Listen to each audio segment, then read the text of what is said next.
Bismillahirrahmanirrahim. Assalamualaikum warahmatullahi wabarakatuh. Waalaikumsalam warahmatullahi wabarakatuh. Alhamdulillah, syukurillah. Wala haula wala quwata illa billah.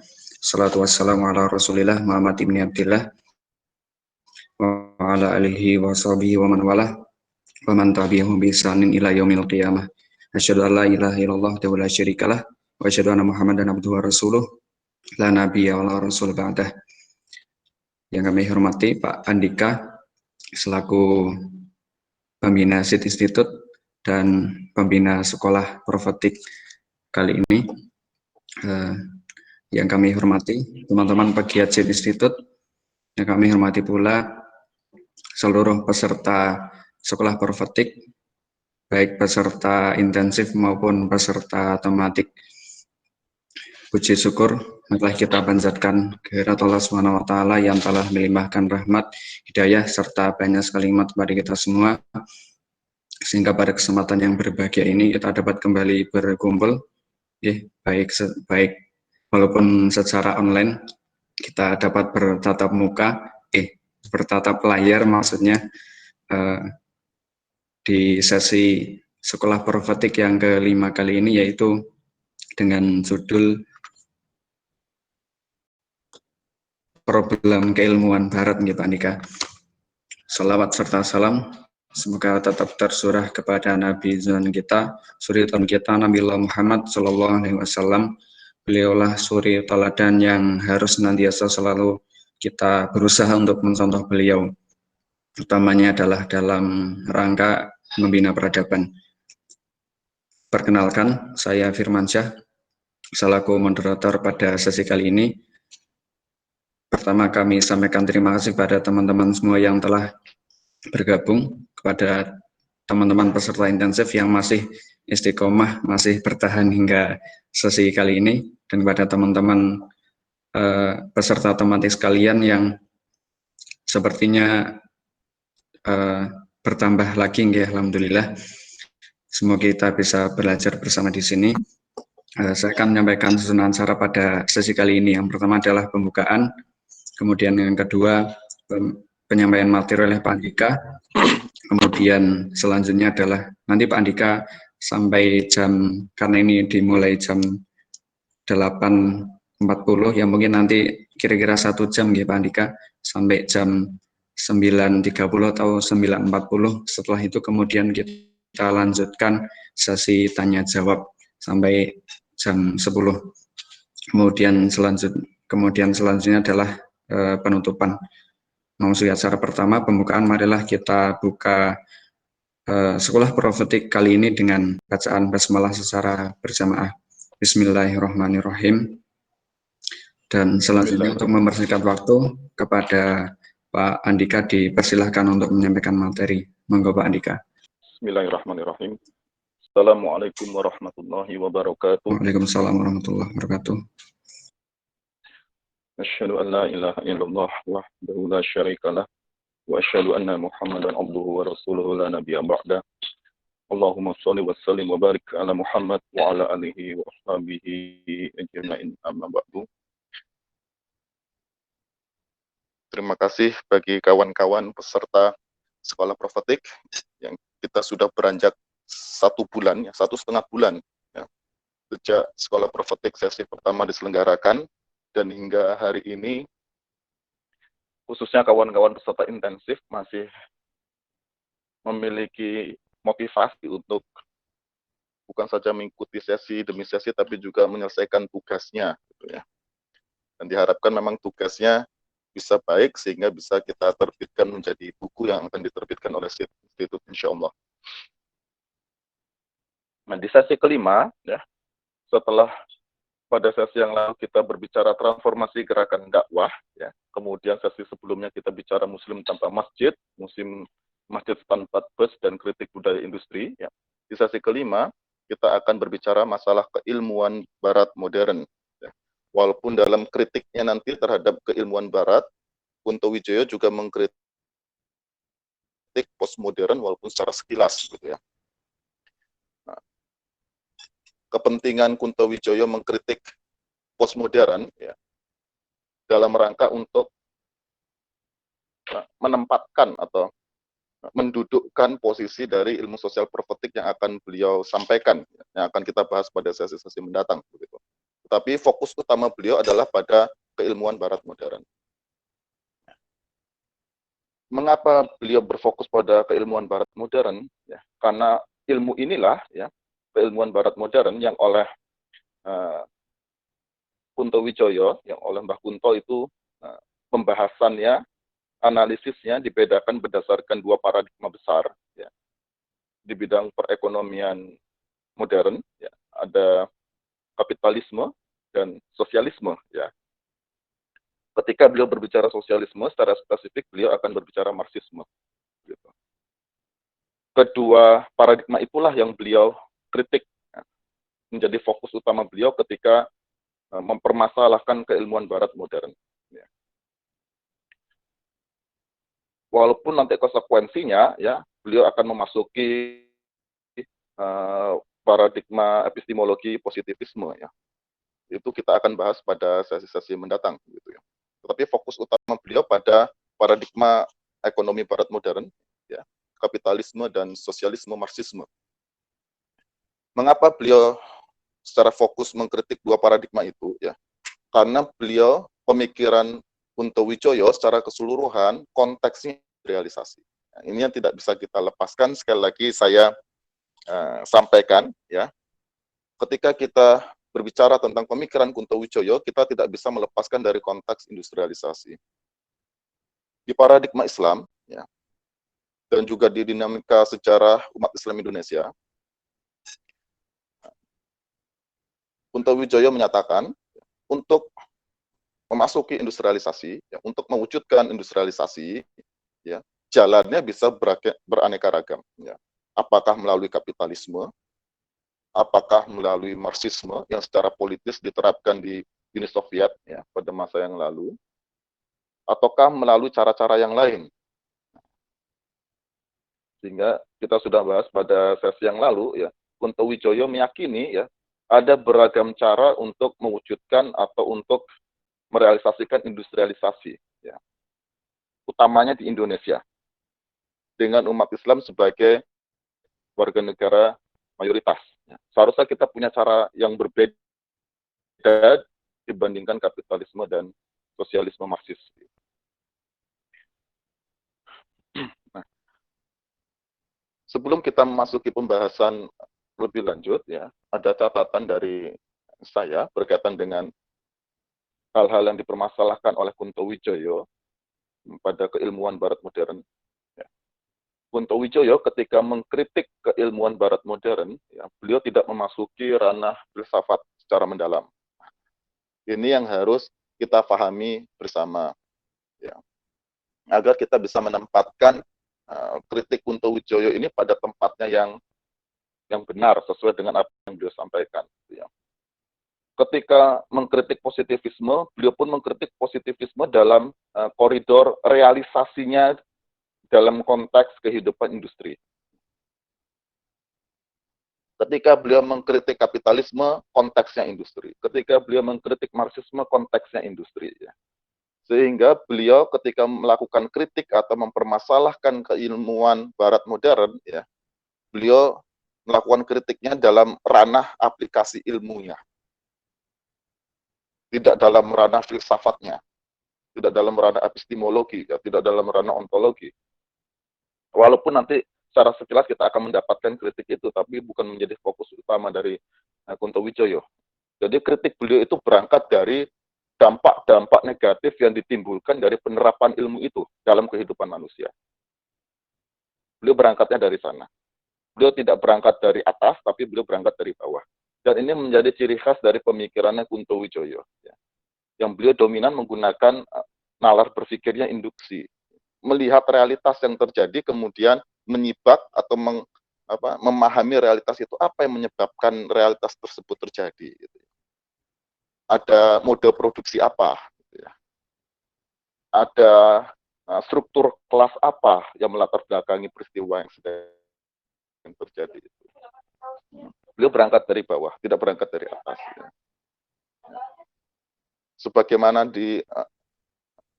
slide-nya akan ditayangkan oleh Mbak Kartika ya. Silakan Mbak Kartika untuk ditayangkan slide-nya. Ya.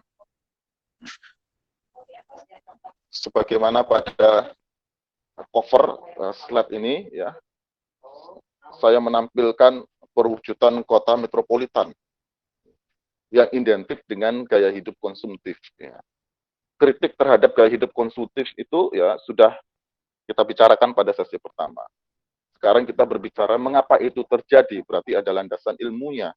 Mengapa sebuah perilaku itu terjadi, mengapa sebuah gagasan itu muncul, mengapa sebuah teknologi itu diciptakan. Sekarang kita spesifik di sesi kelima, kita berbicaranya ranah itu, tidak lagi ranah perwujudannya dalam kehidupan sehari-hari yang sudah kita bahas pada sesi pertama, yang sudah kita sampaikan kritik Kunto Wijoyo terhadap budaya industri. Gitu.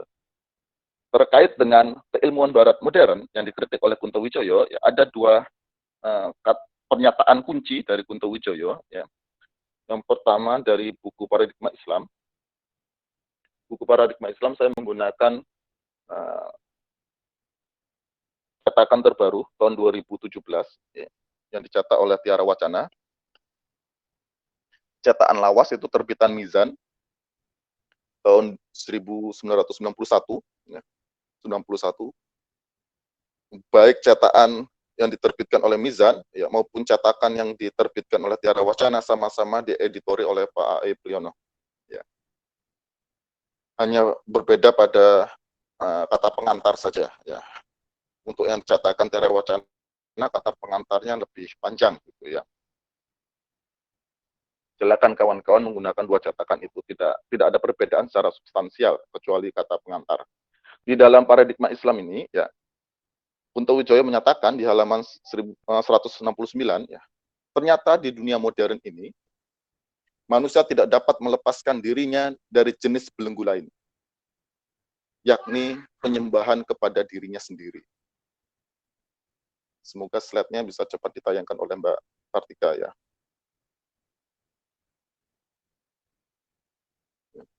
Kunto Wijoyo menjelaskan, ya, ilmu pengetahuan barat modern ya, telah membebaskan manusia dari mitos. Dan telah membebaskan manusia dari agama. Untuk memasuki sebuah zaman yang rasional. Tetapi ternyata ilmu pengetahuan modern, ya, dengan rasionalitasnya itu, ya, justru menyebabkan manusia terbelenggu dengan dirinya sendiri. Yang nanti kita akan sampai pada kritik Kunto Wijoyo pada sesi-sesi mendatang berkaitan dengan antropomorfisme ya. Humanisme sekuler. Ya. Manusia mendudukkan dirinya sebagai pusat dari alam semesta. Ya. Manusia terjebak pada dirinya sendiri. Ya. Dia terbelenggu dengan dirinya sendiri. Akibat dari menghilangkan dimensi transendental dalam kehidupan manusia. Ya. Di kata Kunto Wijoyo, dengan menghilangkan transendensi, mengedepankan rasionalitas, ya, kemudian menolak agama, ya, menghilangkan mitos dalam kehidupan manusia, manusia justru terjebak pada dirinya sendiri. Berkaitan dengan apa keterjebakan manusia itu dengan dirinya sendiri? Berkaitan dengan hasrat, kata Kunto Wijoyo. Jadi ilmu pengetahuan barat modern itu adalah ilmu yang melayani hasrat. Secara substansial begitu kata Kunto Wijoyo ya. Kalau dalam ilmu pengetahuan modern kita bungkusnya positivism gitu ya, atau rasionalisme, tetapi ternyata di dalam kontennya itu ya penumpahan hasrat gitu kata Kunto Wijoyo. Ya manusia terbelenggu dengan dirinya sendiri. Sudah, terima kasih Mas Ferdi. Sudah ditayangkan. Ya. Kemudian di buku yang lain, ya, di Muslim Tanpa Masjid, ya, Kunto Wijoyo di halaman 111 menyatakan, ya, kita sedang menghadapi perang. Yang disebut oleh Kunto Wijoyo itu dengan intellectual aggression. Agresi intelektual. Dari mana? Dari kapitalisme dan marxisme. beliau tidak secara spesifik akan berbicara positivisme, karena positivisme itu bersembunyi di belakang kapitalisme dan Marxisme. Ya. Jadi umat Islam itu khususnya kita sedang dalam kondisi berperang. Ya. Yang mengagresi kita itu ya kapitalisme dan sosialisme Marxis. Ya. Yang secara ideologis membawa paham materialisme dan sekularisme. Kata Kunto Wijoyo. Sehingga, kata Kunto Wijoyo, dalam kondisi berperang itu, yang menghadapi ideologi materialis dan sekularisme, yang dibawa oleh dua paradigma besar ilmu ekonomi modern, kapitalisme dan sosialisme Marxis, tugas intelektual Muslim adalah jihad intelektual. Jihad intelektual dengan apa? Dengan ilmu. Nanti kita akan bahas ke depannya ketika sudah berbicara ilmu sosial profetik.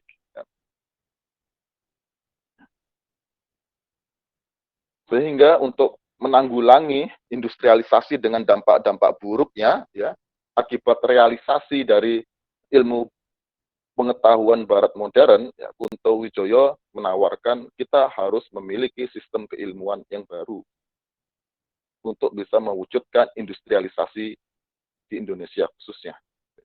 Kunto Wijoyo masih meyakini industrialisasi itu sebagai sebuah sunatullah yang tidak bisa ditolak gitu. Sebuah kepastian sejarah yang tidak bisa ditolak, industrialisasi. Ya. Karena industrialisasi yang diwujudkan dari ilmu pengetahuan Barat modern menyebabkan dampak-dampak negatif, maka Kunto Wijoyo menawarkan untuk mewujudkan industrialisasi dengan meminimalkan bahkan menghilangkan dampak-dampak negatifnya, kita harus punya ilmu pengetahuan yang baru. Dan nanti beliau akan menawarkan ilmu sosial profetik itu. Jadi tidak bisa dilepaskan pembahasan ilmu sosial profetik dengan cita-cita Kunto Wijoyo Indonesia pada umumnya, bangsa Indonesia pada umumnya, dan umat Islam pada khususnya di Indonesia ini, ya, harus memiliki perangkat ilmu baru untuk Indonesia bisa memasuki fase industrialisasi yang baik, gitu. Tanpa dampak-dampak negatifnya, nah, gitu. Pemikiran ini memiliki kesejajaran dengan Erich Fromm, gitu ya. Ini yang harus dipahami oleh kawan-kawan semua, sehingga pembicaraan tentang ilmu sosial profetik tidak bisa dilepaskan dari cita-cita industrialisasi itu. Ya. Hingga jihad kita sekarang untuk memasuki fase industrialisasi, ya kita harus punya ilmu pengetahuan yang baru. Untuk mewujudkan ilmu pengetahuan yang baru ini, ya berarti kita harus punya SDM, teknokrat kata beliau. Ya. Karena zaman industrialisasi adalah zaman teknokrat. Beliau. Bagaimana kita memiliki SDM umat Islam yang siap untuk mewujudkan industrialisasi ini, Kunto Wijoyo sudah membicarakan pada fase sebelumnya, transformasi gerakan dakwah. Kita harus melakukan transformasi dalam gerakan dakwah. Kemudian kita harus menyelesaikan masalah Muslim tanpa masjid. Yang pada akhirnya kita harus menyelesaikan masalah masjid kita yang terjebak pada fenomena stanford bus itu. Karena industrialisasi yang diinginkan oleh Kunto Wijoyo adalah industrialisasi yang basisnya masjid. Masjid harus diperbaiki dulu. Syaratnya kita punya SDM dan punya perangkat ilmu. Kira-kira begitu ya, nalar berpikir dari kerangka pemikirannya Kunto Wijoyo. Silakan dilanjutkan Mas Ferdi. Nah, memasuki kritik Kunto Wijoyo terhadap ilmu pengetahuan modern, ya, Kunto Wijoyo mengawalinya dari mengutip dari Arnold Toynbee. Ya. Arnold Toynbee memperkenalkan pemikiran disebut dengan radiasi budaya. Yang ini digunakan oleh Kunto Wijoyo untuk memahami infiltrasi ilmu pengetahuan Barat modern di kalangan bangsa Indonesia umumnya dan umat Islam pada khususnya di Indonesia. Ya. Jadi radiasi budaya yang disampaikan oleh Arnold Toynbee yang dikutip dan dijelaskan dielaborasi oleh Kunto Wijoyo ya, dalam buku beliau Dinamika Sejarah Umat Islam Indonesia ya, memiliki 4 poin. Ya, radiasi budaya ini memiliki 4 poin. Pertama ya, infiltrasi budaya selalu terjadi tidak secara keseluruhan, melainkan unsur demi unsur. Jadi pembaratan, ya, kita gunakan saja istilah itulah yang mudah difahami dan familiar oleh kita, gitu ya. pembaratan, walaupun Kunto Wijoyo tidak menggunakan istilah itu ya, Kunto Wijoyo tidak menggunakan istilah westernization gitu ya. Pembaratan itu terjadi, infiltrasi ilmu pengetahuan barat modern terjadi ya. Budaya industri memasuki kehidupan umat Islam, mempengaruhi kehidupan umat Islam itu terjadi secara bertahap. Tidak semua tiba-tiba masuk, kemudian umat Islam tiba-tiba menjadi barat gitu, tidak begitu. Tidak seluruhnya masuk ya, ekonomi, sosial, budaya, politik itu tidak semuanya menyerbu masuk di kalangan umat Islam, kemudian tiba-tiba umat Islam tercabut dari akar historis dan akar tradisinya. Secara bertahap. Ya. Yang pada awalnya infiltrasi ini terjadi pada aspek politik yang berbarengan dengan aspek ekonomi. Unsur politik yang berbarengan dengan unsur ekonomi. Ya, mohon maaf nih, kalau dalam antropologi dibedakan antara aspek dengan unsur gitu ya. Unsur politik ya, melalui kolonialisme ya, yang berbarengan dengan unsur ekonomi. Kolonialis itu membawa sistem ekonomi dari wilayahnya ke dalam dunia Islam, termasuk ke dalam Nusantara ketika itu, sehingga kita di Nusantara ini dijajahnya oleh VOC ya, pedagang gitu. Pedagang ya. Walaupun VOC itu ya, itu kan kolonialis, tapi ya, rankingnya rendah dibandingkan dengan Spanyol ya, dibandingkan dengan Itali segala macam itu ya. Rankingnya rendah Belanda itu ya, dibandingkan dengan Inggris ya. Jadi pelan-pelan ya, awalnya politik dengan ekonomi, kemudian mempengaruhi dari aspek kebudayaan seni, kemudian mempengaruhi dalam aspek sosial segala macam, pelan-pelan ya. Nah, pada poin kedua, kata Kunto Wijoyo mengutip Profesor Arnold Toynbee ya, kekuatan infiltrasi suatu aspek budaya berbanding terbalik dengan nilai budaya. Di sini digunakannya aspek bukan unsur. Jadi dalam antropologi, sebagaimana dijelaskan oleh Kuncharaningrat ya, budaya itu memiliki aspek dan memiliki unsur. Unsur budaya itu seluruh dimensi kehidupan manusia. Ya. Politik, sosial, pendidikan, ekonomi, dan segala macamnya gitu ya. Unsur universal kebudayaan manusia kalau katanya Kuncharaningrat. Ya. Sepertinya Kunto Wijoyo juga menggunakan itu, walaupun oleh Profesor Edi Sri Ahimsa, pandangan Kuncharaningrat itu dikritik oleh beliau, tapi kita tidak dalam fokus untuk menyampaikan itu ya. Sementara aspek budaya terdiri dari 3 aspek, kata Kuncharaningrat. Ada aspek gagasan, ya, di sana berkaitan dengan ide-ide, nilai-nilai. Kemudian ada aspek perilaku, ya, dan ada aspek artefak. Nah, poin kedua ini dapat dijelaskan dengan aspek kebudayaan tadi. Ya. Semakin dalam, ya, aspek budaya itu semakin dalam, semakin abstrak, maka muatan nilainya semakin kuat. Sehingga semakin susah untuk diterima oleh masyarakat penerimanya. Gitu ya. Barat menjajah di Hindia Timur, Nusantara.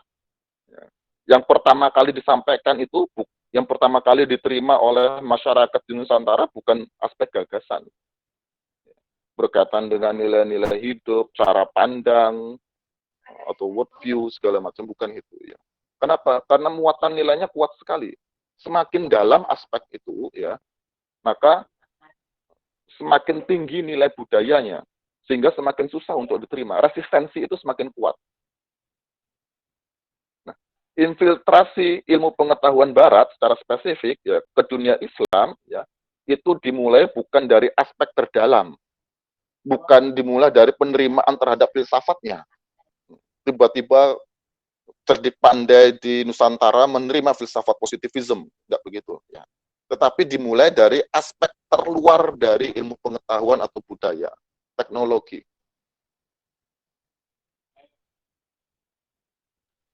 Melalui teknologilah ilmu pengetahuan Barat modern itu masuk ke dalam dunia Islam, termasuk di Nusantara ini.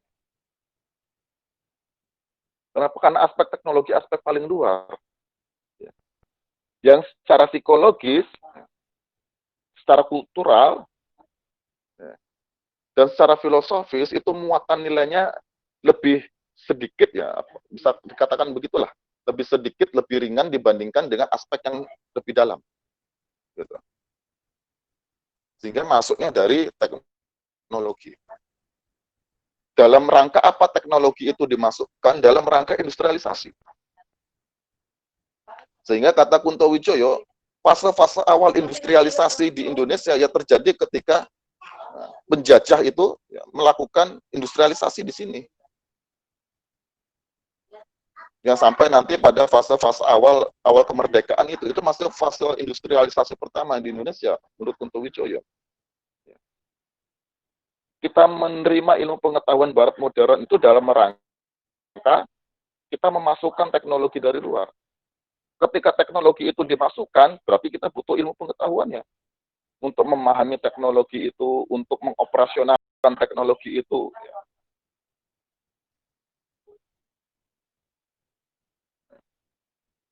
Untuk merawat teknologi itu, untuk mengembangkan teknologi itu. Jadi awalnya dari teknologi. Kemudian fase kedua kata Kunto Wijoyo pada masa Orde Baru. Itu industrialisasi fase kedua, ketika fokusnya pada industrialisasi bidang pertanian.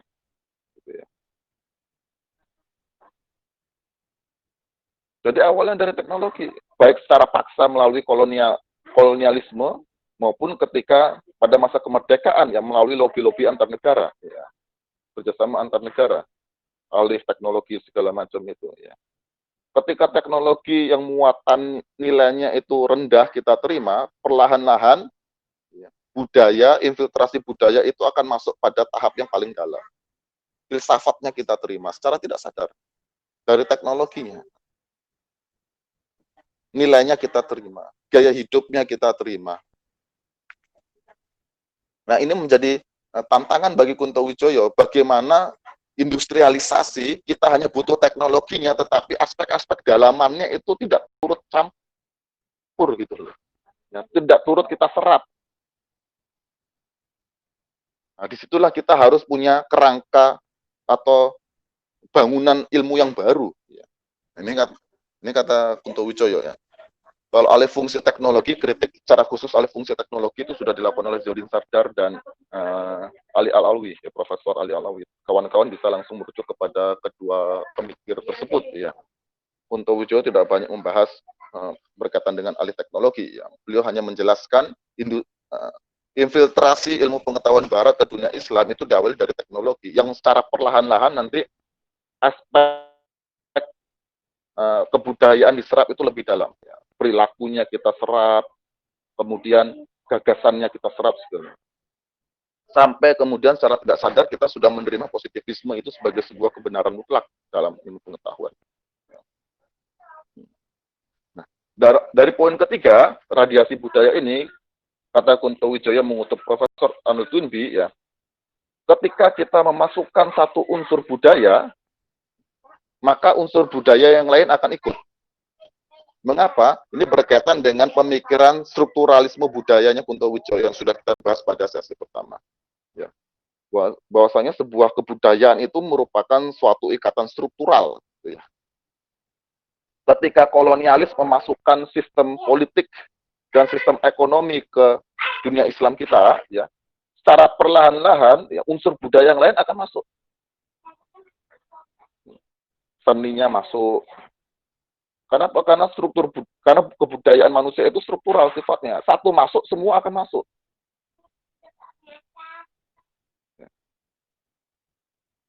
Hierarki atau struktur sosialnya akan masuk. Ya. Pendidikannya akan masuk. Nah, gaya hidupnya akan masuk. Memasukkan satu unsur akan membuat unsur yang lain itu merembes masuk ke dalam. Ya, ini tantangan, kata Kunto Wijoyo. Bagaimana kita mewujudkan industrialisasi, teknologi kita bisa share dengan yang lain, tetapi unsur-unsur yang lain yang tidak kita butuhkan itu tidak ikut masuk. Aspek yang lebih dalam dari kebudayaan mereka itu nggak ikut masuk ke kita. Secara faktual, semuanya masuk. sekarang. Itu yang menyebabkan ilmu pengetahuan barat modern itu berdampak negatif terhadap kehidupan umat Islam di Indonesia khususnya, kata Kunto Wijoyo. Mengapa? Karena berkaitan dengan poin keempat.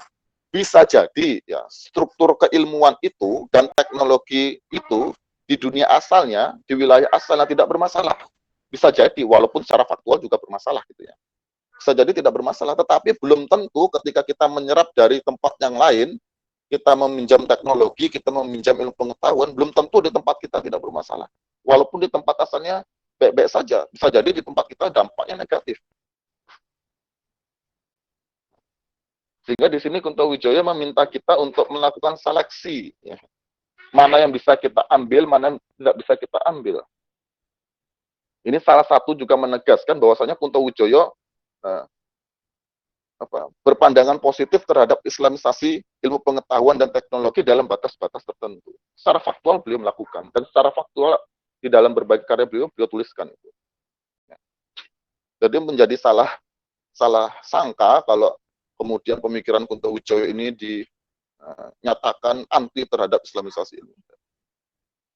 Dalam hal ini beliau meminta kita untuk selektif. Kita butuh teknologi dari mereka untuk mempercepat kita melakukan industrialisasi, tetapi teknologi yang mana? Nah, ini harus diseleksi. Yang tidak akan menyebabkan dampak negatif di tempat kita. Bisa jadi di tempat mereka fan-fan saja itu teknologi. Baik-baik saja, tetapi begitu kita install di sini, masalah. Seleksi. Ketika kita melakukan seleksi terhadap teknologi, berarti kita harus melakukan seleksi terhadap ilmu pengetahuannya sebagai basis teknologinya. Dari penjelasan ini Kunto Wijoyo menyatakan bukan saja ilmu pengetahuan itu yang tidak bebas nilai, tetapi teknologi itu juga tidak bebas nilai. Teknologi itu juga tidak bebas nilai. Karena kita mau industrialisasi. Kita bisa alih teknologi dari barat, tetapi tidak semua teknologi bisa kita bawa masuk. Kenapa? Karena satu unsur kita masukkan, satu aspek kita masukkan, yang lain akan ikut masuk. Di sini seleksi itu dibutuhkan. Nah, pembahasan ini nanti kita akan bahas ketika berbicara islamisasi ilmu pengetahuan Kunto Wijoyo. Ini proses infiltrasi yang terjadi di Indonesia khususnya. Analisis dari Kunto Wijoyo. Ya. Pertama, kita melakukan alih teknologi. Ya. Yang kita anggap teknologi itu semua bagaikan pisau, kan begitu ya. Nilainya bergantung bagaimana cara kita menggunakan. Padahal tidak selalu begitu. Ya. Ketika alih teknologi kita masukkan, kita lakukan, ya, teknologi dari barat kita masukkan ke tempat kita untuk melakukan industrialisasi, ya, secara sosiologis akan terbentuk aliansi, kata Kunto Wijoyo, antara kalangan teknokrat dengan kalangan pemodal. Ya. Bahasa lainnya, antara kalangan literati, ya, kalau kita menggunakan dari literatur barat, dari masa Renaissance, kalangan literati dengan kalangan burjuis, kalangan teknokrat, ya, kalangan ilmuwan dan teknolog yang menguasai sumber daya ilmu pengetahuan dan teknologi, ya, dan kalangan pemodal, kalangan burjuis. Terbentuk itu aliansi secara sosiologis. Kenapa? Karena ketika teknologi didatangkan, berarti kita butuh modal. Untuk menginstal teknologi kita butuh modal. Untuk mengoperasionalkan teknologi kita butuh teknokrat dan modal. Berarti struktur sosial dari barat merembes masuk. Dengan masuknya teknokrat berarti masyarakat dibedakan antara elit massa. Dengan masuknya struktur sosial pemodal berarti hierarki masyarakat dibedakan berdasarkan tingkat ekonominya. Tingkat kepemilikan ekonominya. Kemudian terjadilah sekularisasi ekonomi. Mengapa? Untuk menjalankan industrialisasi itu, ya, dengan teknologi yang sudah diinstal, yang dijalankan oleh teknokrat yang beraliansi dengan pemodal, syarat terjadinya industrialisasi, ya, adalah sekularisasi ekonomi. Agar terbentuk pasar bebas yang sempurna, begitu kan teorinya, begitu. Sekularisasi ekonomi menjadi prasyarat industrialisasi. Di sanalah nilai-nilai agama itu disingkirkan. Di sanalah pengaruh politik itu diminimalkan. Biarkan pasar itu bekerja dengan sendirinya, dengan invisible hand-nya itu. Yang pada akhirnya sekularisasi ekonomi ini nanti akan mempengaruhi aspek politik. pengaruh politik, pengaruh kekuasaan politik itu justru tunduk pada ekonomi, kepada pemodal. Berarti merembes struktur budaya barat ke dalam kebudayaan kita, ya. Di mana posisi politik, di mana posisi ekonomi, gitu ya. Sebisa mungkin pemerintah ini nggak campur tangan masalah ekonomi, biarkan itu berjalan sendiri sesuai dengan hukum-hukum ekonomi. Ya. Pemerintah ya walaupun punya kemampuan atau diberikan ruang untuk regulasi ya selalu dikontrol oleh pemodal itu. Bagaimana sekarang Pak Anies toh mengeluarkan PSBB lagi di Jakarta ya kalangan pemodal akan tarik menarik terus. Pada akhirnya sampailah infiltrasi ideologi itu masuk, mempengaruhi kesadaran umat Islam. Ini tahapan infiltrasi dari ilmu pengetahuan barat, kata Kunto Wijoyo. Dimulai dari teknologi, kemudian mempengaruhi struktur sosial, struktur politik, struktur ekonomi, sampai aspek paling dalam, ya, ideologi itu juga masuk. Ini menjadi bahan refleksi bagi kita semua gitu ya. Bagaimana mewujudkan industrialisasi yang basisnya Islam sekarang, gitu. Nah, Kunto Wijoyo meyakini industrialisasi itu dengan beragam cara gitu ya. Tapi beliau tidak mendetailkan sampai sejauh itu. Walaupun kita bisa mendapatkan jejak-jejaknya gitu ya, jejak-jejak pemikirannya Kunto Wijoyo. Nah, sebenarnya gitu ya, Indonesia ini khususnya di masa Orde Baru yang dikatakan oleh Kunto Wijoyo fase kedua dari industrialisasi gitu ya, kita sudah memiliki Pak Habibie lah. Gitu ya. Satu-satunya presiden Indonesia yang tidak dikritik oleh Kunto Wijoyo adalah Habibie. Semuanya dikritik. Soekarno dikritik, Soeharto dikritik, Megawati dikritik, Gus Dur dikritik. Hanya Habibie yang tidak dikritik. Kenapa? Karena Kunto Wijoyo itu meyakini untuk Indonesia memasuki industrialisasi, presidennya harus dari kalangan teknokrat. Bukan dari kalangan politikus. Bukan dari kalangan apa ya ilmu-ilmu apa dari kalangan tokoh agama. Tapi dari kalangan teknokrat. Sehingga Kunto Wijoyo ini sangat berharap sekali ketika Pak Habibie menjadi presiden. Masa depan Indonesia cerah. Pak Habibie seorang muslim sekaligus orang teknokrat ini bisa memajukan Indonesia memasuki fase industrialisasi. Tetapi ternyata Habibie tidak bisa melakukan itu. Tertinggal dengan kepentingan politik setelah beliau. Ya. Pesawat Gatot Kaca juga tidak berhasil kita produksi massal. Ya. Akhirnya harus PT Dirgantara Indonesia harus bekerja sama dengan ATR, perusahaan dari Prancis, yang justru mereka yang ngebum dengan industrialisasi pesawatnya. Sekarang di Indonesia digunakan oleh Wings Air itu kan pesawat ATR. Padahal itu semua idenya Pak Habibie di awal itu ya. Ya karena dengan politiknya. Kemudian sekarang kita memasuki industrialisasi yang baru ya, mobil nasional ya. Yang sempat dirintis juga pada masa Orde Baru ya, Pak Harto dengan Timor dulu itu ya, Mopnas ya. Sekarang kita lagi menggulirkan industri mobil nasional, SMK. Pabrik yang dekat rumah saya itu kan bisa ke sana ya kalau mau survei. Tetapi pucuk pimpinan politiknya bukan kalangan teknokrat. Ini menjadi masalah. Ya. Nanti kita akan banyak membahas tentang gagasan negara teknokratiknya Kunto Wijoyo. Salah satu syaratnya Indonesia memaju dengan industrialisasi ya presidennya harus teknokrat. Dari kalangan ilmuwan dan teknolog. Ya ke depannya kira-kira ya calonnya Pak Anies Baswedan atau Pak Ridwan Kamil lah begitu ya. Bukan dari kalangan politikus, ya. Bukan dari kalangan agamawan, gitu kata Kunto Wijoyo. Teknokrat ya. Yang dia menguasai ilmu pengetahuan teknologi modern dan dia muslim yang baik. Nah, disitulah fungsi dari menyelesaikan masalah muslim tanpa masjid itu agar muncul teknokrat muslim yang baik itu. Suatu saat bisa jadi presiden tuh orang. Gitu. Tentu saja jangka panjang. Ya. Jadi dari aspek politik ya teknokrat itu harus menjadi pucuk pimpinan di negara kita. Sekarang SMK ini gimana? Ya SMK permainan politik karena di atasnya itu bukan teknokrat. Dan tidak dikelilingi oleh kalangan teknokrat. Satu-satunya presiden yang tidak dikritik Kunto Wijoyo hanya Pak Habibie. Ya. Silakan dilanjutkan Mas. Ferdi. Tentu saja dalam konteks Pak Habibie sebagai seorang teknokrat untuk merasakan cita-citanya Pak Kunto ya, industrialisasi di Indonesia. Nah, kemudian dalam rangka mengkritik atau mempermasalahkan ilmu pengetahuan Barat modern, ya, Kunto Wijoyo mengkritiknya pada dua ideologi, sekularisme dan materialisme. Yang keduanya ini akan mewujud dalam paradigma ekonomi kapitalisme maupun sosialisme Marxis. Gitu. Ketika berbicara sekularisme, ya, pada ujung akhirnya adalah ateisme, gitu ya, dan individualisme. Kunto Wijoyo ini banyak terpengaruh dari Roger Gerould, ya.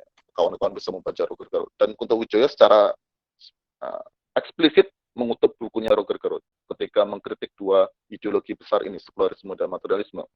Ketika menjelaskan sekularisme, Kunto Wijoyo membagi sekularisme ini menjadi tiga. Pertama adalah sekularisasi objektif, ya, di mana agama dipisahkan dari lembaga-lembaga yang lain secara struktural. Agama menjadi lembaga tersendiri yang dia tidak bisa mempengaruhi lembaga-lembaga yang lain.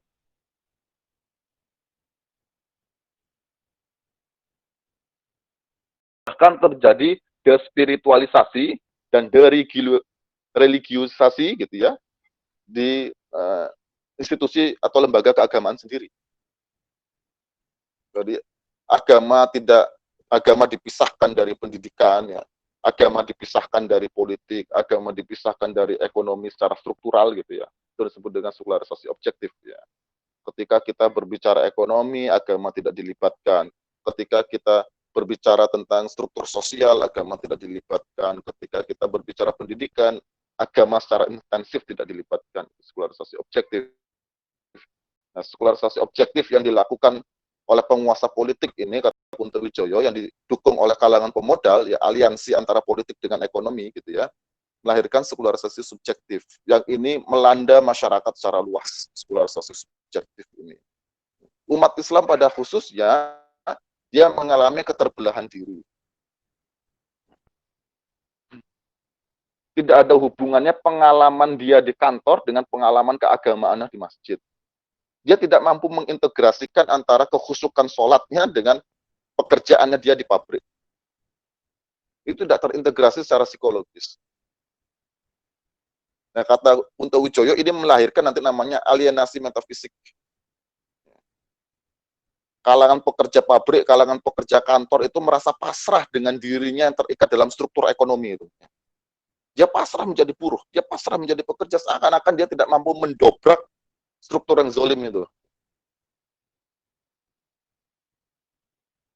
Dia tidak berdaya menghadapi realitas. Ya. Daya dobrak agama itu tidak bisa merembes ke pengalaman dia di kantor, di pabrik, di segala macam. Pengalaman agama hanya di masjid. Jadi terbelah secara psikologis manusia itu akibat sekularisasi objektif. Jadi menjadi menarik bagaimana kemudian kita ya, dalam segi arsitektural saja lah. Ada salah satu peserta intensif itu yang membicarakan nanti tentang pabrik gitu ya. Bagaimana kita membuat pabrik ya, secara arsitektural ya, yang kaitannya dengan secara sosiologis dan psikologis ya, yang berasaskan pada Islam.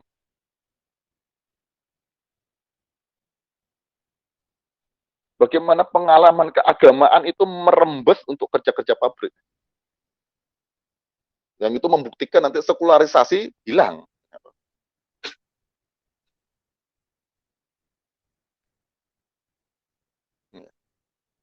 Bagaimana seumpama ya, bagaimana sebelum mulai produksi di pabrik, semuanya duha dulu. Bagaimana kekhusyukan duha itu mempengaruhi kerja produksi di pabrik sekarang. Jangan sampai ketika di musola atau di masjid duha, tetapi ketika masuk pabrik, dia mengambil lini produksinya masing-masing, dia mengalami alienasi metafisik, ya sudah kerjaan saya begini. Job desk saya begini. Dia terjebak pada struktur ekonomi dan sosial yang terjadi. Yang pada akhirnya mengalami dehumanisasi. Dia terjebak pada itu. Mengalami alienasi metafisik, kata Kunto Wijoyo. Ya. Pengalaman agama itu tidak bisa merembes. Itu yang disebut dengan sekularisasi subjektif, kata Kunto Wijoyo. Yang itu sudah dialami oleh massa, gitu, pekerja, gitu, masyarakat luas, akibat dari sekularisasi objektif, gitu ya. Dipisahkannya agama dari lembaga-lembaga yang lain, dari unsur-unsur yang lain, unsur-unsur budaya yang lain. Nah, kemudian Kunto Wijoyo melanjutkan, ya, pada awalnya postmodernisme ini membawa angin segar.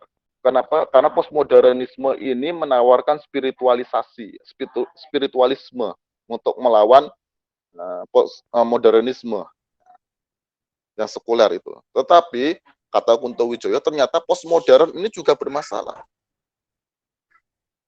Postmodern ini anti rasional, sementara industrialisasi butuh rasionalitas.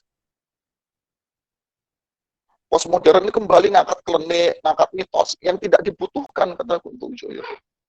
Ini masalah postmodern. Sehingga postmodern itu, kata Kunto Wijoyo, dia sudah melakukan sekularisasi juga, yang disebut Kunto Wijoyo dengan privatisasi. Dari agama yang diambil cuma spiritualnya, ya, tapi agamanya dibuang. Spiritualitas tanpa agama jadinya postmodern. Ini yang membedakan Kunto Wijoyo dengan Erich Fromm. Erich Fromm itu percaya industrialisasi itu bisa diobati dampak-dampak buruknya dengan spiritualisasi ala postmodern. Erich Fromm. Nggak usah kita ngomong agama, yang penting spiritualisasi. Spiritualitas secara subjektif itu yang dibutuhkan secara psikologis. Tapi kata Kunto Wijoyo nggak bisa begitu. Karena spiritualisme tanpa agama pada akhirnya akan terjadi penolakan agama, dan pada akhirnya akan sifatnya non-rasional. Mitos kembali diangkat, pemikiran mistik kembali diangkat. Yang kata Kunto Wijoyo itu tidak bisa digunakan untuk industrialisasi. Sehingga postmodern itu terjebak pada kontradiksi, kata Kunto Wijoyo. Mau spiritual tapi nggak mau pakai agama. Katanya ingin mengobati industrialisasi tapi pakai pemikiran non-rasional. Nah, kontradiksi. Sehingga kata Kunto Wijoyo, postmodern itu juga harus ditolak. Privatisasi yang dilakukan postmodern harus ditolak. Itu sama saja dengan sekularisasi, kata Kunto Wijoyo. Nah, di sini nanti Kunto Wijoyo menempatkan ilmu sosial profetik itu bukan bagian dari ilmu pengetahuan modern dan bukan bagian dari ilmu pengetahuan postmodern. Sebuah paradigma alternatif, kata Kunto Wijoyo. Dia berdiri sendiri. Yang keinginan Kunto Wijoyo sejajar sebagai sebuah paradigma ilmu, sejajar dengan paradigma ilmu modern maupun postmodern. Nah, akibat dari sekularisme yang terdiri dari 3 jenis sekularisasi ini, ya, maka ilmu pengetahuan modern, kata Kunto Wijoyo, secara substansial bermuatan materialisme. Dan diidentifikasi oleh Kunto Wijoyo, ilmu pengetahuan barat modern itu menganut atau mengandung di dalamnya 5 materialisme ini. Materialisme intelektual. Dan dikaji hanya benda-benda. Sementara yang sifatnya fisik, agama, merupakan hambatan bagi kehidupan manusia. Kemudian bermuatan juga materialisme ekonomi. Segala sesuatu yang diukur dengan materi sebagai satu-satunya tujuan yang mulia, keuntungan materi. Sehingga ditempatkanlah efisiensi sebagai nilai tertinggi dalam kehidupan modern, dalam kehidupan industrialisasi modern. Materialisme sosial, masyarakat dipecah-pecah menjadi kelas-kelas ekonomi yang saling berkonflik. Kapitalisme meniscayakan terjadinya konflik karena asumsi dasar dari ekonomi modern, ya. Sumber daya terbatas, tapi keinginan manusia tidak terbatas. Sehingga manusia itu berebut untuk menguasai sumber daya itu.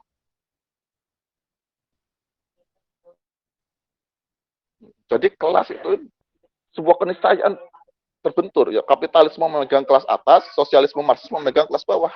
Nah, jadi ujung-ujungnya ilmu pengetahuan barat modern, kata Kunto Wijoyo, itu hanya menghendaki konflik. Bagi kapitalisme, konflik dengan pemodal berkonflik dengan kalangan bawah itu sebuah keniscayaan untuk memutar modal, akumulasi modal. Bagi Marxisme, benturan antara kelas itu sebuah keniscayaan untuk melahirkan masyarakat tanpa kelas.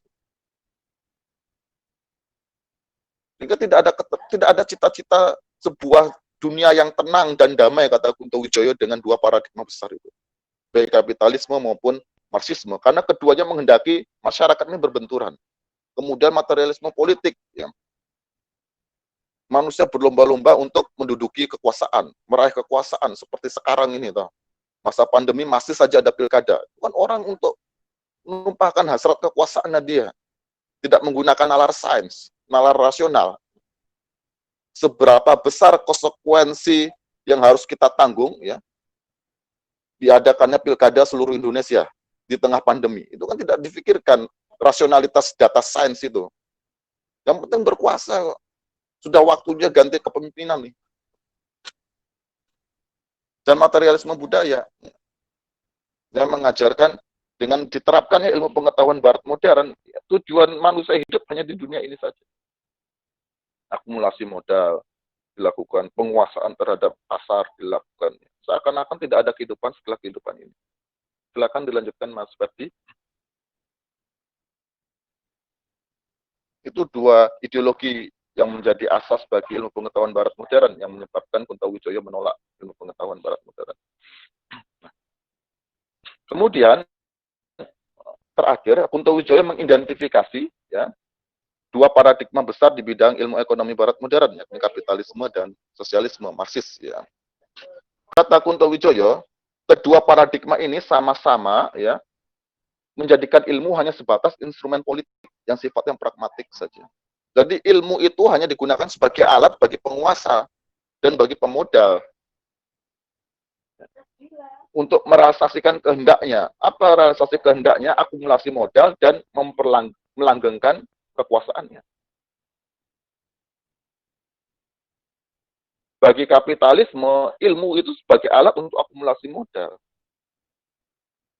Bagi Marxisme, ilmu itu sebagai alat untuk menguasai masyarakat melalui biro partai, melalui partai, kekuasaan politik. Sehingga fungsi ilmu untuk kritik tidak dilakukan, kata Kunto Wijoyo. Marxisme, dia sebagai sebuah ideologi, dia tidak menyediakan ruang untuk mengkritik dirinya sendiri. Ya, walaupun nanti neo-Marxis melakukan itu, ya. Kapitalisme sebagai sebuah ideologi, dia tidak menyediakan ruang untuk mengkritik dirinya sendiri. Sehingga ilmu pengetahuan yang kata Kunto Wijoyo syaratnya adalah diberinya ruang untuk melakukan otokritik, itu tidak terdapat di kapitalisme maupun sosialisme Marxis. Sehingga ketika ilmu itu diterapkan, terjadi dampak-dampak negatifnya, ya, kedua ilmu ini tidak melakukan refleksi. Kedua paradigma ini tidak melakukan refleksi. Tidak merubah substansinya. Padahal dampak-dampak buruk terjadi. Gitu, ya. Yang pada akhirnya akan menyebabkan keterasingan pada diri dan agama. Ya. Manusia menjadi asing, khususnya umat Islam. Ketika dicekokin kedua paradigma ini, ya, umat Islam menjadi asing. Karena kedua paradigma ini tidak lahir dalam pengalaman keseharian mereka, dalam sejarah kita tidak mengalami seperti Barat. Gitu. Dan menjadi asing karena bertentangan dengan nilai-nilai keagamaan kita. Penerapan dari ilmu yang sifatnya instrumental ini dan pragmatik ini, kata Kunto Wijoyo, ya, baik kapitalisme maupun sosialisme, ya, kapitalisme secara faktual sudah menggerakkan Barat memasuki industrialisasi, ya, dimulai dari Inggris, Prancis, kemudian ke Amerika, kemudian sosialisme Marxis mewujudkan industrialisasi di Rusia, ya, Uni Soviet ketika itu. Bahkan di bidang arsitektur, industrialisasi arsitekturnya Uni Soviet itu lebih mengerikan daripada Eropa daratan, ya, disebut dengan paradigmanya konstruktivisme. Ya. Ngeri sekali penerapan teknologi industrialisasinya di bidang arsitektur di Uni Soviet. Ya. Dampak dari penerapan ilmu itu untuk industrialisasi adalah diorganisasikannya manusia layaknya sebuah mesin untuk mencapai nilai-nilai efisiensi. Masalahnya, organisasi pabrik itu diterapkan untuk di luar pabrik. Dalam kehidupan sehari-hari. Manusia layaknya sebuah mesin. kalau katanya Alvin Toffler itu manusia dari jam 8 sampai jam 8 pagi sampai jam 4 sore ya. Itu kan mempengaruhi seluruh siklus kehidupan manusia sehari-hari yang ditentukan dari jam dia masuk kerja. Kapan dia berlibur dengan keluarga, kapan dia silaturahim ke keluarga yang lain, pulang kampung, ya, itu kan ditentukan oleh organisasi tempat dia bekerja. Manusia dibuat jadi seperti mesin ya, yang menggerakkan sektor produksi itu. Urusan yang lain ya, harus tunduk pada mekanisasi dia sebagai mesin di pabrik dan di kantor itu. Kapan dia sholat dan yang lain-lain gitu ya. Dijadikan mesin manusia. Organisasi industri, pabrik, tempat kerja dipakai untuk yang lain, merembes ke yang lain. Dengan menerapkan etika survival ya. Salah satunya adalah jumlah lulusan terdidik itu semakin terus bertambah, sementara lapangan pekerjaan semakin sempit. Ya, itu kan etika survival ya. Kita disuruh berlomba-lomba, lowongan CPNS seluruh Indonesia sekian, yang ternyata yang mendaftar 2-3 kali lipatnya, ya, karena etika survival itu. Ya. Dan uniformasi kebudayaan. Ya. Cara kerja pabrik dengan etika survival itu diterapkan untuk seluruh aspek atau dimensi kehidupan manusia. Itu yang Kunto Wijoyo kritik dari ilmu pengetahuan Barat, khususnya ideologi di bidang ekonomi, kapitalisme, dan marxisme. Secara lebih khusus, ya, kata Kunto Wijoyo berkaitan dengan kapitalisme. Dalam kapitalisme itu seluruh nilai-nilai yang tidak ada hubungannya dengan pragmatisme itu ditolak, termasuk nilai transendensi. Manusia hanya dijadikan sebagai salah satu unsur yang mati saja dalam proses produksi. Gitu. Dalam marxisme dikatakan oleh Kunto Wijoyo, manusia hanya sebagai unsur mati saja dalam birokrasi partai gitu ya. Kemudian kesadaran manusia selalu dicekokin dengan struktur. Misalnya kesadaran sebagai sebuah superstruktur itu justru diatur oleh struktur kepemilikan alat produksi yang menyebabkan manusia selalu berlomba-lomba dan hidupnya selalu dalam kecemasan karena mengikuti alur produksi gitu ya. Penguasaan alat-alat produksi gitu ya. Kenapa? Karena kesadarannya dikontrol dengan perubahan alat produksi. Nah, kira-kira begitu yang disampaikan oleh Kunto Wijoyo ya, ketika mengkritik atau mempermasalahkan keilmuan Barat modern yang diterapkan dalam konteks industrialisasi. Disinilah nanti Kunto Wijoyo memasuki pembahasan ilmu sosial profetik, bagaimana mewujudkan industrialisasi yang basisnya Islam dengan struktur keilmuan Islam. Beliau sebut dengan ilmu profetik itu.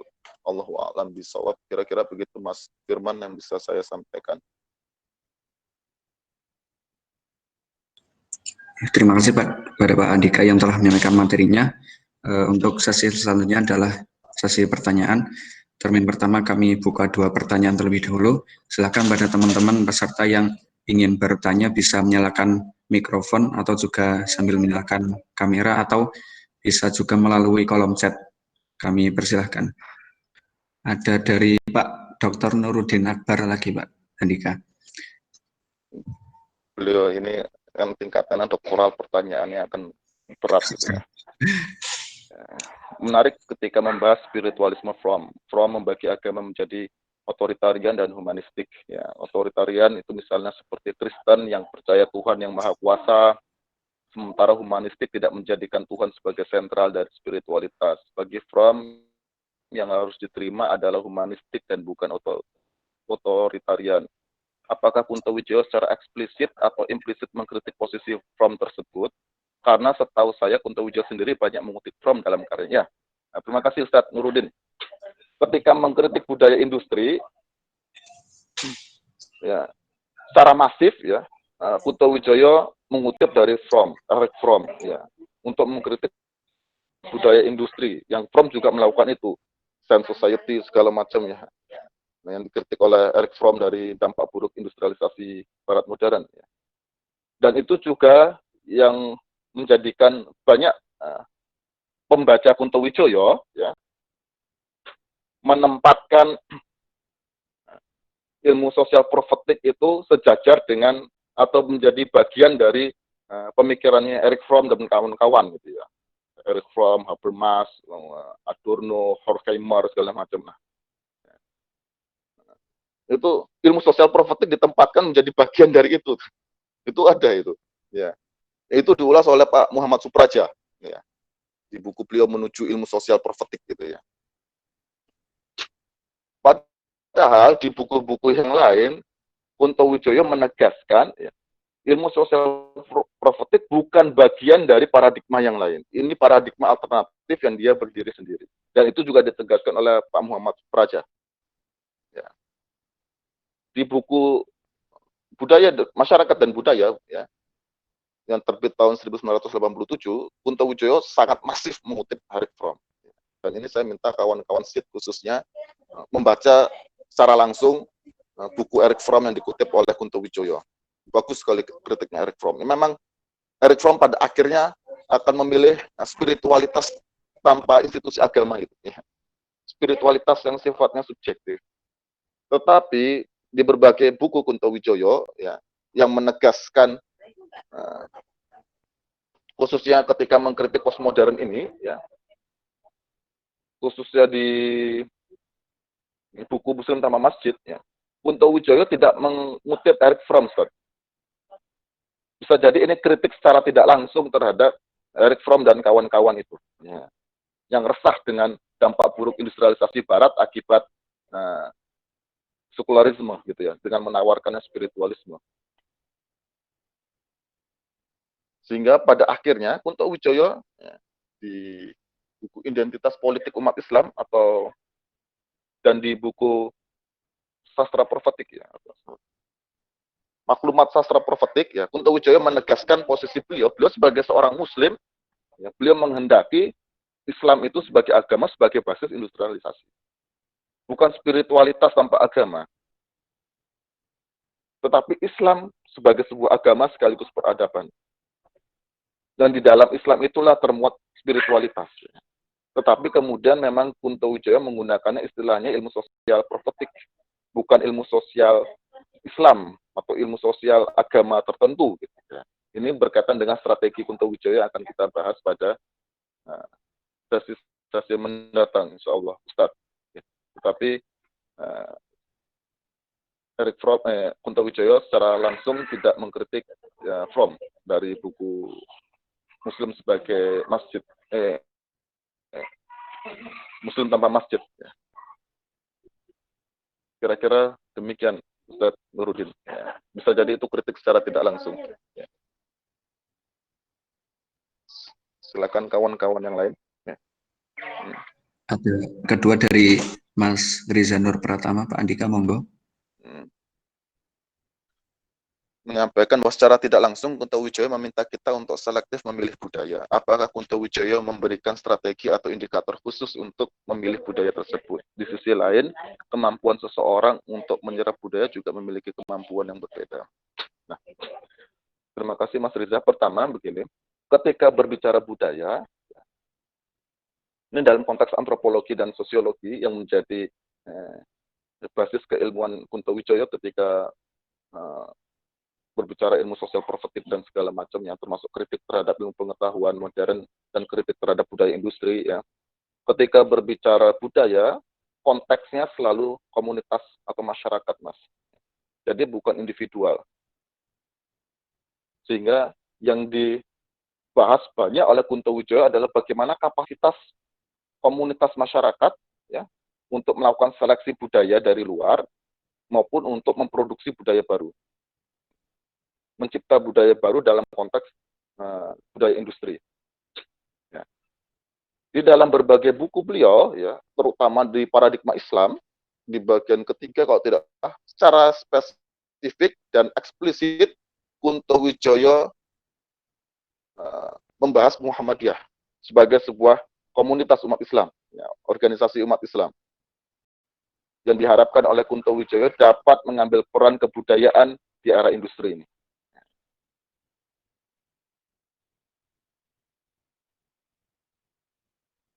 Itu pertama.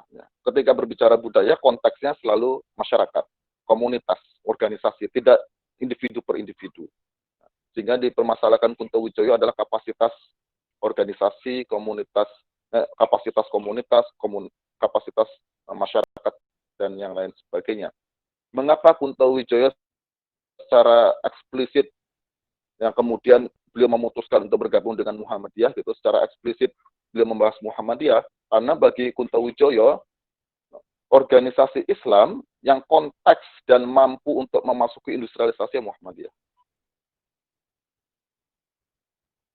Yang tahun 1991, Kunto Wijoyo sudah mengatakan Muhammadiyah ini spiritnya berkemajuan. Yang sekarang eksplisit disampaikan oleh Muhammadiyah. Islam berkemajuan.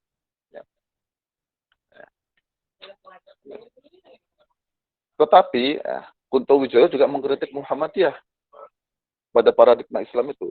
Nalar puritanismenya Muhammadiyah itu justru kontraproduktif untuk industrialisasi. Mengapa? Karena nalar puritanisme itu justru menihilkan peran budaya, menolak simbol-simbol budaya. Padahal yang harus dilakukan Muhammadiyah produksi budaya baru, mencipta simbol baru. Sekali lagi, ketika berbicara budaya, Kunto Wijoyo menekankannya pada proses simbolik. Ya. Kan, budaya sebagai sebuah makna bagi manusia untuk menjalani kehidupannya.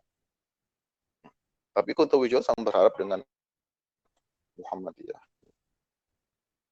Nah, lalu apa seleksi yang harus dilakukan terhadap budaya? Ya. Pertama, Kunto Wijoyo itu menyatakan budaya yang bisa diambil itu hanya budaya yang sifatnya permukaan. Maksudnya aspek permukaannya, teknologi, benda-benda itu bisa diambil. Tetapi begitu masuk pada aspek yang dalam itu nggak bisa. Nah, disinilah sebenarnya kita mendapatkan kesejajaran antara Kunto Wijoyo dengan pemikir-pemikir Islamisasi ilmu yang lain.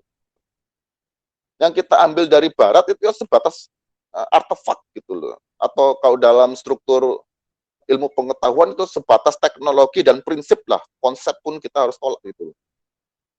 Prinsip itu kan sifatnya sudah mendekati realitas fisik ya, yang digunakan oleh teknolog untuk membuat teknologi, khususnya di arsitektur.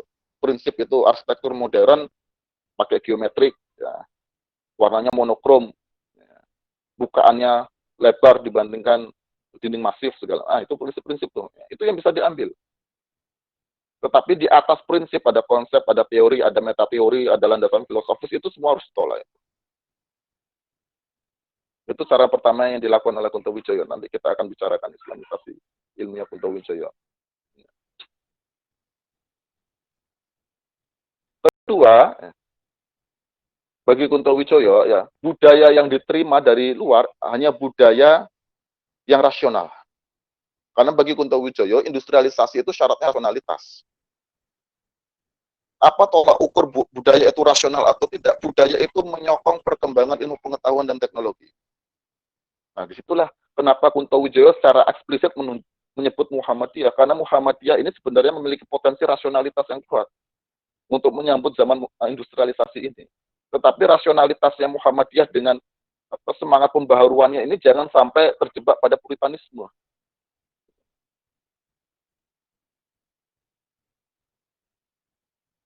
Dengan rasionalitas itu, ya, maka bisalah diciptakan budaya baru yang bisa menopang perkembangan ilmu pengetahuan dan teknologi dalam rangka mewujudkan industrialisasi. Jadi poinnya Kunto Wijoyo 2 poin itu, Mas. Ya. Kita hanya menerima aspek luaran dari budaya, ya, sifatnya artefak. Ya. Paling tidak kalau dalam struktur ilmu pengetahuan yaitu teknologi dan prinsip. Kemudian kita hanya menerima budaya-budaya yang sifatnya rasional, yang menunjang perumusan ilmu pengetahuan dan teknologi dalam rangka merealisasikan industrialisasi. Yang ini meniscayakan nanti dilakukannya Islamisasi ilmu maupun Islamisasi budaya. Gitu. Kira-kira begitu, Mas Riza. Allahu a'lam bishawab. Karena industrialisasi ini kan gawe besar, bahkan kata Kunto Wijoyo, tantangan terbesar bangsa Indonesia ya industrialisasi. Industrialisasi ini permasalahan besar, sehingga untuk mewujudkannya berarti basisnya harus masyarakat. bukan individu per individu ya. Jadi memang fokusnya Kuntowijoyo pada masyarakat ini ya. Individu-individu konteksnya pada masyarakat nanti ketika berbicara paradigma Islam ya, kita akan sampai ke sana insya Allah ke depan gitu. Karena industrialisasi apalagi dalam skala negara ya konteks pembicaraannya masyarakat. Sehingga di sini nanti Kuntowijoyo ketika berbicara dakwah gitu ya, bagaimana merekatkan antar komunitas umat Islam. Bahkan kata Kuntowijoyo, sudahlah umat Islam ini jangan membahas urusan di luar industrialisasi lah. Saya lupa istilah vulgarnya Kuntowijoyo itu ya. Seperti Kuntowijoyo itu mengatakan, sudah kita nggak usah ngomongin Barat punya demokrasi, kemudian kita ngomongin demokrasi dalam Islam. Barat punya feminisme, kemudian kita ngomong feminisme dalam Islam. Itu kata Kuntowijoyo, itu tidak menyebabkan kita mewujudkan industrialisasi. Itu membuat kita muter-muter saja itu. Kata Kuntowijoyo, mental krisis itu harus dihindari umat Islam. Mental krisis. Kira-kira termasuk dakwah itu bagaimana umat Islam itu bisa bekerja sama dengan umat yang lain dalam rangka bangsa Indonesia mewujudkan industrialisasi. Nanti pemikiran spesifiknya diobjektifikasi. Kira-kira begitu. Ya, terima kasih Pak Andika atas jawabannya. Ada tanggapan dari Pak Nurdin, Pak Andika niki. Ya, saat ini juga berkembang spiritualitas yang berbau agama, tapi nalarnya tetap sama, sangat subjektif, sehingga muncul konsep urban sufism. Nah, ini menarik ya. Sekarang kawan-kawan di ITB itu menyelenggarakan serial webinar tentang urban sufism. Salah satu narasumbernya Profesor Jasraf Amir Kian dan Kiai Fahrudin Faiz. Ya. Menarik, saya juga mengikuti itu, urban sufism. Misalnya yang asyik bergumul dengan karya-karya tokoh sufi macam Ibnu Arabi, yang kata Komarudin sangat sulit dipahami, atau tradisi yoga atau meditasi Buddhisme, tapi tidak merubah realitas industrial yang bercorak dehumanisasi. Apakah bagi Kuntowijoyo kecenderungan semacam ini mesti ditolak karena bersifat dangkal misalnya? Nah, di sini masalahnya Ustaz. Ketika Kuntowijoyo menyatakan kita bisa mewujudkan industrialisasi dengan Islam sebagai sebuah agama yang di dalamnya include dengan spiritualitas Islam, ya. Kemudian kita harus menolak spiritualitas tanpa agama. Kuntowijoyo belum membahas dalam tataran operasional, Ustaz. Bagaimana itu, ya, spiritualitas dengan agama itu bisa menggerakkan industrialisasi.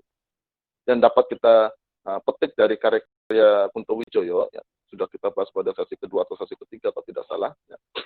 Dikhawatirkan, kata Kuntowijoyo itu terkesan mengkhawatirkan ya munculnya urban sufism ini yang fenomena sekarang kita dapati ya. Jadi kalau kata Kuntowijoyo Islam sebagai mistik itu ya. Islam sebagai mistik yang dia orientasinya adalah pengalaman spiritualitas individual ya. Sehingga di buku Dinamika Islam, Dinamika Sejarah Umat Islam Indonesia, kalau tidak salah, Kuntowijoyo secara tegas mengatakan kita tidak membutuhkan umat Islam yang mistikus. Kita tidak butuhkan umat Islam yang mistikus gitu. Dan kita butuhkan adalah umat Islam yang cendekiawan, yang teknokrat, yang profetik, kata Kuntowijoyo. Mengapa? Karena saya membaca dari Kuntowijoyo mengkhawatirkan ya, spiritualitas yang orientasi beragama untuk mencapai spiritualitas individual itu dikhawatirkan hanya menjadi tempat transit saja, seperti di Masjid Tanpa Besi itu kalau tidak salah ya, materi kita ya. Jadi umat Islam tidak mampu untuk merembeskan spiritualitasnya pada bidang-bidang kehidupan yang lain ya. Ketika sudah sibuk bekerja di pabrik, kemudian dia masuk ke dalam musola menjadi seorang sufi. Begitu dia keluar dari musola atau dia keluar dari khonakohnya, ya dia sebagai seorang proletar yang tidak tersisa spiritualitas sufinya lagi. Dikhawatirkan ya masjid, musola, pengalaman spiritualitas sifatnya individual itu yang orientasi keagamaan hanya itu gitu ya, tidak pada sampai merembeskan ke kehidupan sosial, kebudayaan, dan ekonomi segala. Dikhawatirkan ya agama tetap terpisah dari dimensi kehidupan yang lain. Ya, secara eksplisit Kunto Wijaya kalau tidak salah di buku sejarah dinamika sejarah umat Islam Indonesia menyatakan ya kita tidak membutuhkan seorang mistikus, tapi kita membutuhkan seorang teknokrat yang profetik gitu. Nanti bisa kita cek kembali itu. Kalau tidak salah di buku dinamika sejarah itu. Kira-kira begitu Ustadz Nuruddin ya. Ada kekhawatiran kalau kita baca dari karya-karya Kunto Wijaya terkait dengan keagamaan yang orientasinya hanya pengalaman spiritualitas individual. Dan itu beliau kekhawatiran itu bisa kita baca ketika secara masif Kunto Wijaya mengutip Muhammad Iqbal. Ya. Bahwasanya Rasul Muhammad ketika Isra Mi'raj ya, sudah bertemu dengan Allah, Rasul Muhammad itu sebagai seorang mistikus, ya, kemudian turun kembali ke dunia untuk memperbaiki kehidupan. Ada lagi dari Mas. Ya. Ada pertanyaan lagi dari Mas Ferdi, Pak. Berkenaan dengan mekanisasi kesadaran manusia yang merupakan dampak dari industrialisasi. Dalam hal ini adalah penentuan jam kerja dari jam 8 sampai jam 4 tadi. Saya langsung terpikir kepada pola jam persekolahan full day yang banyak diterapkan mulai dari TK sampai SLTA. Apakah full day ini bisa kita sandingkan dengan pembagian jam kerja pabrik sehingga nanti dampak di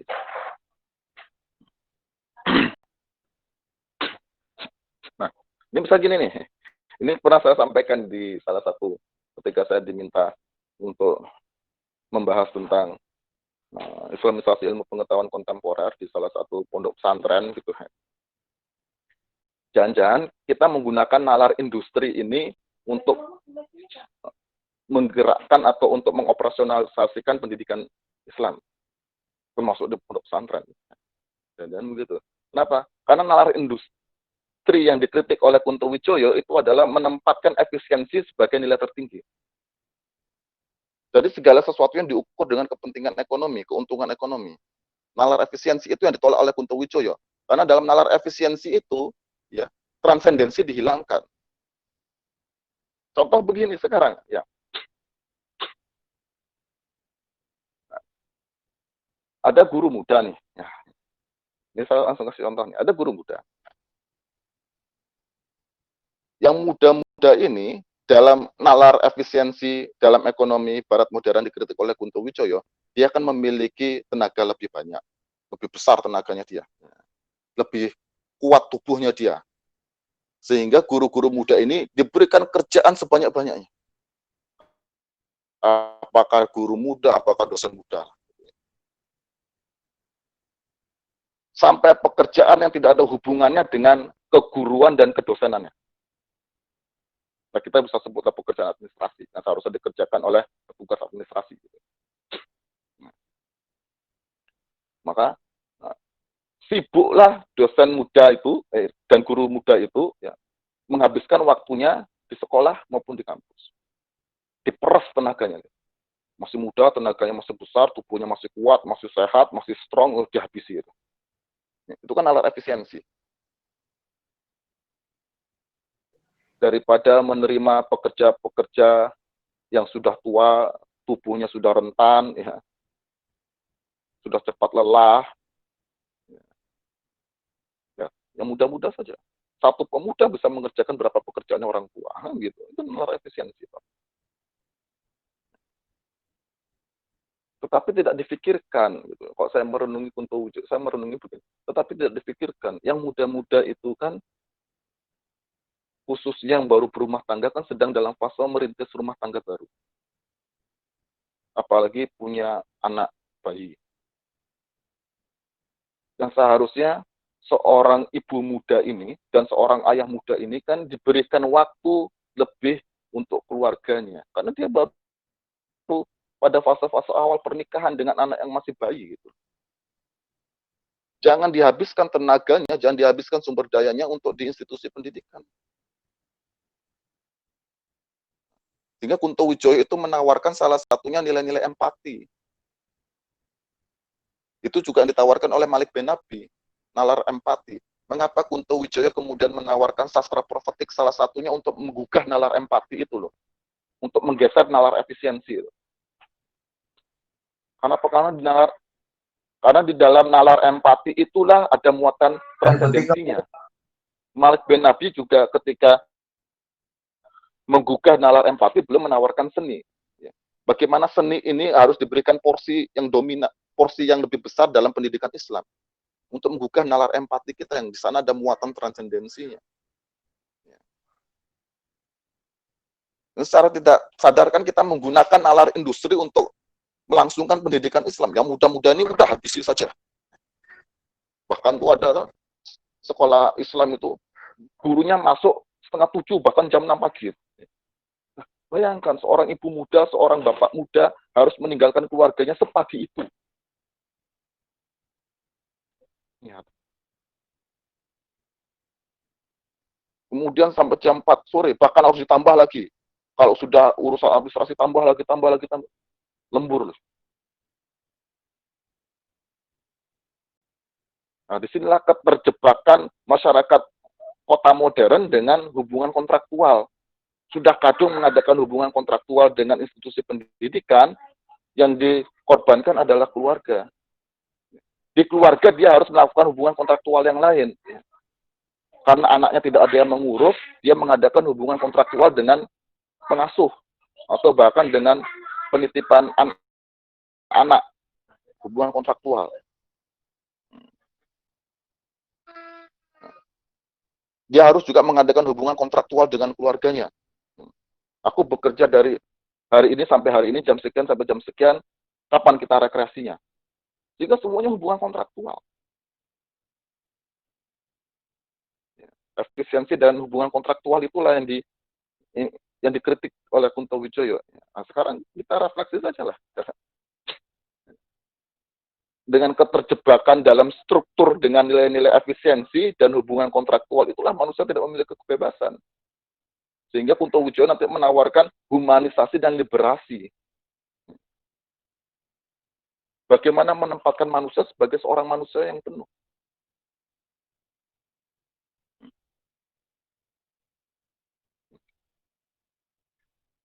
Kira-kira begitu Mas Ferdi, dan ini menjadi tanggung jawab Mas Ferdi nanti kalau menjadi guru bahkan menjadi kepala sekolah. Bagaimana nalar industri yang menempatkan efisiensi sebagai nilai tertinggi itu harus ditanggalkan dalam kerja-kerja pendidikan kita. Ya. Termasuk nalar efisiensi, nalar industri itu ketika kita berbicara sejarah peradaban Islam, kita menggunakan nalar itu secara tidak langsung ya. Lihatlah di zaman Abbasiyah, buku ditimbang dengan emas. Akhirnya kita menggunakan nalar industri efisiensi. Kita menggunakan patokan tadi materialisme ekonomi. Kira-kira begitu yang bisa saya sampaikan, Mas Ferdi dan Ustadz Nuruddin, Mas Reza, Allahu a'lam bishawab. Mas Riza ya. Silakan Mas Firman. Terima kasih Pak Andika yang telah menyampaikan materinya. Sepertinya sudah tidak yang bertanya lagi. Barangkali mungkin Pak Andika kira-kira ada closing statement lagi tidak Pak Andika yang mau disampaikan? Monggo. Atau sudah nih? Ada Pak Andika? Insya Allah, ya ada. Insya Allah sesi depan ya. Sesi depan kita akan berbicara mistifikasi Islam. Kenapa kita tidak langsung membahas ilmu sosial profetik? Karena kata Kunto Wijoyo, untuk mencapai ilmu sosial profetik, kita harus merubah kesadaran umat Islam menjadi kesadaran ilmu. Salah satu hambatan untuk mencapai kesadaran ilmu adalah mistifikasi Islam. Islam itu dipandang sebagai sebuah mitos, mistik gitu ya. Nah ini Kunto Wijoyo juga memberikan porsi besar untuk membahas mistifikasi Islam. Bahkan di buku Islam sebagai ilmu, mistifikasi Islam ini dibahas paling awal oleh Kunto Wijoyo. Karena apa? Ini sebagai sebuah hambatan yang harus diselesaikan dulu agar kesadaran umat Islam ini mencapai kesadaran ilmu. Itu yang pertama. Yang kedua, kemungkinan sesi depan kita selenggarakan mungkin bulan depan gitu ya, atau beberapa pekan kemudian, tapi jangan khawatir karena Seed Institute di waktu jeda ini akan menyelenggarakan serial webinar sekolah profetik ya, dengan narasumber yang punya otoritas seperti Ustadz Aris Wibowo, dan yang lain sebagainya yang sudah menerapkan pemikiran Kunto Wijoyo ini dalam kerja-kerja dakwah di lapangan. Ya. Saya meminta waktu jeda kepada kawan-kawan SIP dan kawan-kawan peserta karena insya Allah pekan depan dijadwalkan kelahiran anak kedua kami gitu. Istri saya dijadwalkan untuk lahiran gitu ya. Dan mohon doanya kawan-kawan di sini agar seluruh proses kelahiran ya berjalan dengan baik ya, dengan aman, dengan lancar dan semuanya dalam kondisi sehat. Demikian yang bisa saya sampaikan, Mas Firman. Allahu a'lam bishawab. Billahi fisabilil haq. Wastabiqul khairat. Wassalamualaikum warahmatullahi wabarakatuh. Waalaikumsalam warahmatullahi wabarakatuh. Terima kasih sekali lagi pada Pak Andika Saputra yang telah memberikan materinya. Semoga bermanfaat, dan kepada teman-teman sekalian yang sudah bergabung, yang sudah mengikuti sesi kali ini, kami sampaikan terima kasih juga. Semoga kita dapat berjumpa lagi di pertemuan selanjutnya tentang mistifikasi Islam. Kemungkinan masih agak lama, sekitar bulan depan, karena Pak Andika ada urusan keperluan, istrinya insya Allah akan melahirkan, dan tentu kami mohon doa juga kepada teman-teman semua. Mari kita sama-sama doakan guru kita Pak Andika, semoga diberi kelancaran dalam istrinya melahirkan. Mungkin demikian, segala kesalahan tutur yang tidak teratur dan kata yang tidak tertuta mohon dimaafkan. Mari kita tutup sesi pada kali ini dengan bacaan hamdalah secara berjamaah. Alhamdulillahirrahmanirrahim. Demikian persembahan dari Institut. Assalamualaikum warahmatullahi wabarakatuh.